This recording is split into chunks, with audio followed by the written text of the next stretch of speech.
Welcome to episode 6 of Shane Talks. We're doing stuff a little bit differently this week.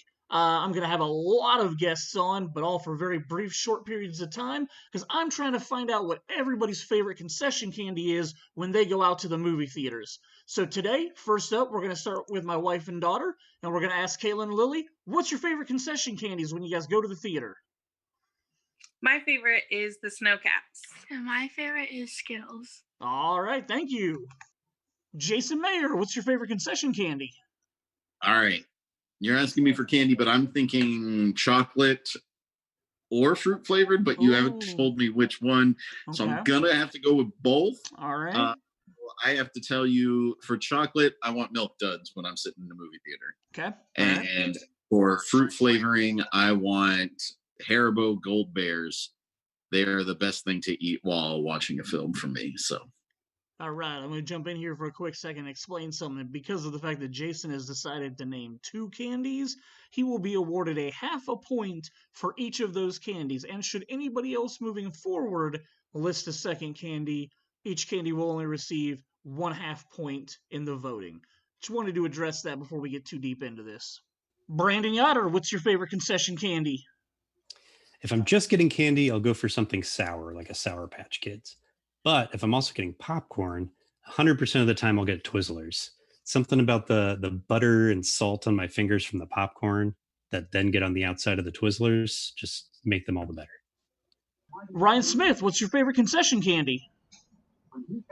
Oh man, this is really hard considering that I'm a hardcore popcorn advocate, but if I have to go outside that realm and pick one, it is most definitely Sour Patch Kids. Awesome. Thank you, sir. Pat Dyer, what's your favorite concession candy? I would have to go with Reese's Pieces, but I actually eat it a little bit interesting. I get a bag of popcorn and put the Reese's Pieces in and mix it up and eat it. It's a combination. Nice. Most interesting. Matt Wolf, what's your favorite concession candy? As a professional fat man, for the longest time, I would have said I love to taste the rainbow. I would have said Skittles. But recently at the theater, we got the gummy bears, and that has been my go-to recently. Just to clarify, that is the Haribo gummy bears, correct? Haribo, yeah. Okay, just making sure. All right, man. Thank you very much. Jay and Claire, what's your favorite concession candy? I have 2. I know, controversial. Okay. Sometimes you need gummy and sometimes you need chocolate. All right, I've heard this before. Bring it on. So Twizzlers for the gummy times. And the classic Reese's Pieces. All right. And Jay? I'd have to say that my favorite concession candy is when I walk up to the concession and I'm like, hey, I want that one. And they're like, we're out. I'm like, fuck, I got to get something else. Concession candy. No. And I think what she meant to say was Reese's peanut butter cups. Oh. Reese's Pieces, because those don't even have chocolate. That's just peanut butter. Reese's peanut butter cups have chocolate and peanut butter. Yeah. Listen, you E.T. loving freak. Albert and Sergio, what's your favorite concession candy? So you guys don't have Zoom. Somehow you've managed to survive all of COVID without getting Zoom.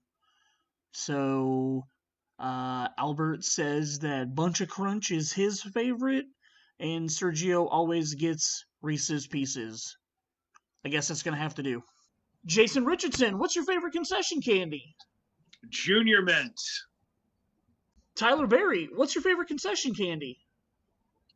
Oh, man, that's easy. It's Sour Patch Kids or Sour Patch Watermelons, whichever is available at the time.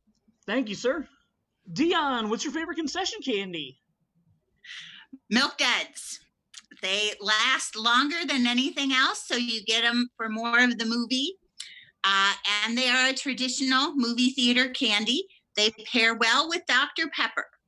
I think my second choice would be Bunch of Crunch, which is the best way to have Nestle chocolate. Chris Schneider, what's your favorite concession candy? My favorite concession candy is one maybe not a lot of people are going to pick, but it has to go back to the days when you were a kid in the movie theater.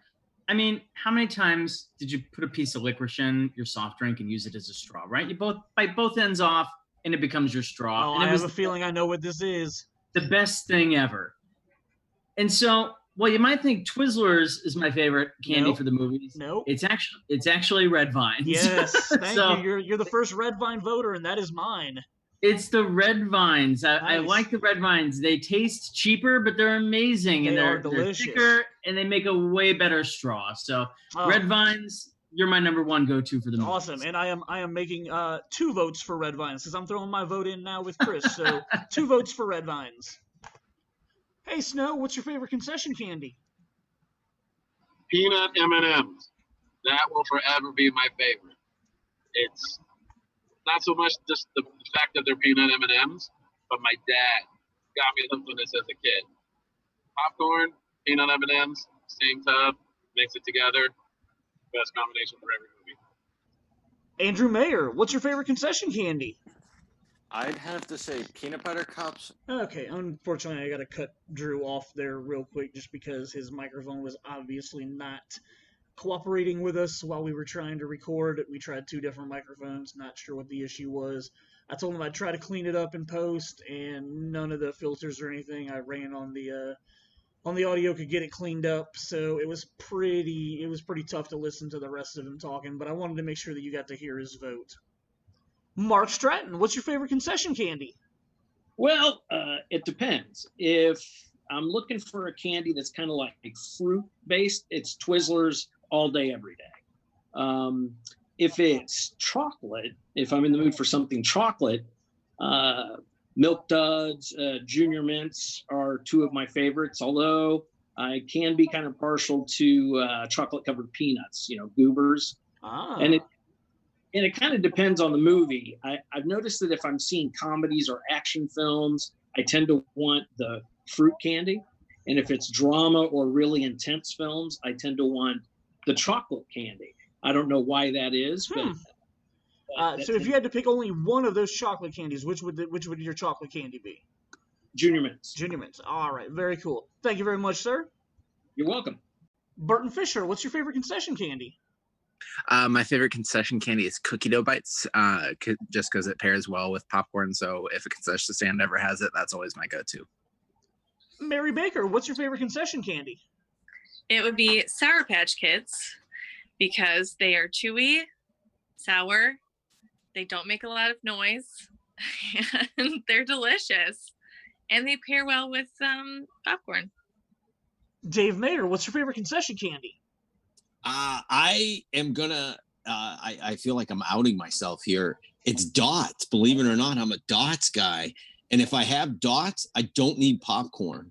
If I don't have Dots and I go to the theater with my kids and their favorite thing is sour Skittles or Sour Patch Kids, then I have to get popcorn. But if I have Dots, I'm ready to go. I don't need popcorn and I can sit there. And those damn Dots, the way that they take forever to eat, so I'm good like the whole movie. And sometimes there's even a few left over. So that's definitely my choice. Mallory Rittman, what's your favorite concession candy? No caps. Annette Reynolds, what's your favorite concession candy? My favorite candy is the Bunch of Crunch in the giant cardboard box that is usually halfway full, but it's delicious and I love it. All right, so here we are. Post 25-ish people questioned about what their favorite concession candy is, and I learned a lot this episode. I put up a post saying this was going to be a different episode, and it was definitely different in a lot of ways, talking to all the different people that I talked to, but on top of that, by far, extremely the shortest episode I will probably ever do. Looking back, I probably should have done more engagements with people once they answered the question. I had a fear that was going to drag things out. I thought I was going to have a lot more people on here. I thought it was going to get closer to the half hour, 45-minute mark, and I didn't want to make it so long. Granted, I'm sure that at 10 minutes, Garrett Miller will still tell me that the episode's too long. Actually, I will probably ask him if he listened to the episode, at which point he'll tell me that because it was longer than 5 minutes, he didn't listen to it. So, yeah. But yeah, definitely a super short episode this week. None of the candies really stood out. Sour Patch Kids obviously got the most votes in this voting system that I did. Probably should have asked people to pick both a gummy candy and a chocolate candy. Probably could have made everybody's conversations a little bit longer, drawn this out a little bit more. Again, when I started this though, I don't know why I expected each person to talk longer. I don't know. I guess I'm just not good at mentally expecting that kind of stuff. But yeah, so more than anything, it gave me a good chance to catch up with a lot of people. Some of the people on here I haven't talked to since quarantine started. So you guys got to see, a 1 minute interaction between us, but a lot of those people I got to talk to for 20 or 30 minutes and get caught up with on life and how they were handling the whole coronavirus stuff. So that was good. We talked about reopenings, the future, other current affairs going on, and it was good to catch up with a lot of those people. It also allowed me to think back over like my life of candy and movie theaters and the evolution that I remember. Because growing up, I definitely remember there being a lot more candy bars in the late 80s and early 90s. Like, I remember getting, like, Kit Kat bars when I was at the movies, or, like, they did the king-size Reese cups where there was 4 of them in it, and, like, the movie theaters was one of the few places that, like, specialized in king-size candies. And then late 90s, I remember a big push for bulk candy. I know there was a surge of that at like the malls, had a bunch of like bulk candy places, and then movie theaters kind of also picked that up. The movie theater that I went to the most in high school definitely pushed bulk candy at the end of the 90s, which eventually I would end up working at that movie theater years later, but bulk candy had pretty much been phased out, I want to say, by 1999. I know they weren't offering bulk candy anymore when I started there in 99, so I don't remember how soon to me starting it got phased out, but then after that, I know it's been, like, so I said that you used to get the Kit Kat bars, and then they went to, like, the Kit Kat minis or Kit Kat bite size or whatever they were. It seemed like a lot of companies tried to push, like, bite-sized versions of their candies. Or like they literally had the run called Bites, like there was like the York Bites, because I think there were York peppermint patties that were for sale in movie theaters when I was growing up, and then like they ended up doing those York Bites. They had the Reese Bites, the Kit Kat Bites, Almond Joy Bites. I remember getting those at some movie theaters. So it was kind of a push for, after bulk candy and having that, there was just kind of a push for smaller, easier to portion out, I guess, like easier to share with kids type candies or whatnot, but versions of candy bars. Because then you've always had things like Dots and the Sour Patch Kids and Junior Mints that were pretty easy to share among people. But and then now it's just a hodgepodge of a lot of stuff. But no candy bars anymore. Bulk candy's gone, mostly just small shareable stuff. So for next week, actually I can't guarantee there will be an episode next week, but episode 7 is going to be the 007 episode. Jason should be back for that, and my friend Brandon Yoder is going to come join us. He did an online retrospective a couple of years ago, writing articles and reviews of every single Bond movie that there was. He was already a big Bond fan, but this allowed him to actually like sit and analyze all of the Bond movies. So it'll be good to catch up with him and get his quote unquote professional reviews of a lot of the Bond movies. I have been trying to do my research. I don't know if I'll be able to watch all of them by then. I obviously started. Well, my mom's Bond was Timothy Dalton, so his two movies I watched a lot growing up. But my real Bond was obviously GoldenEye, which GoldenEye will be a huge part of the discussion, not only for the movie but the video game, the chain, like, because I want to say there was like 6 or 7 years between Dalton and Brosnan, so we'll probably talk a lot about GoldenEye because I'm pretty sure, I mean, Jason's age appropriate for me, that's probably his Bond also.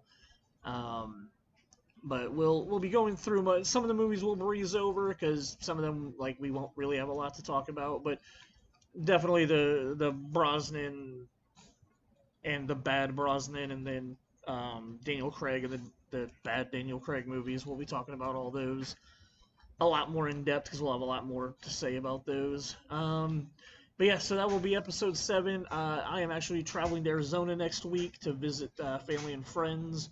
So we obviously still will have the ability to record the podcast. I just don't know if I will be able to find the time to do it and get schedules worked out. So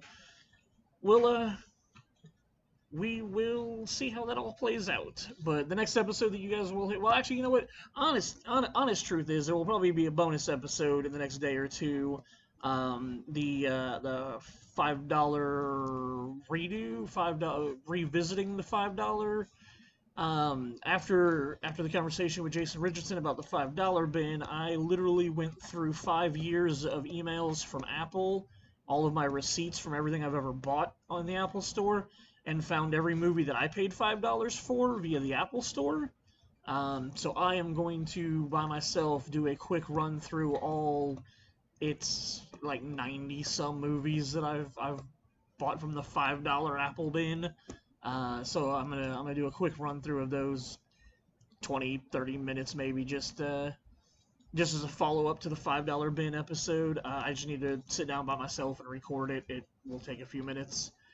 Well, I mean, probably like 20 or 30, but that bonus episode will probably kick out sometime in the next couple of days before I travel out of town. So there's that, and then we will have the Bond episode coming up sometime it will be within 2 weeks. It'll just be scheduling between Jason, Brandon, and I, and my traveling. So thank you guys very much for listening this week. It is super short. I don't know if Garrett Miller is still listening or not. We got a Bayern match on Saturday. If you're this far, I just wanted to give you a shout out because it's a short episode, man. All right. Well, thank you guys for listening this week, and I will catch up with everybody soon.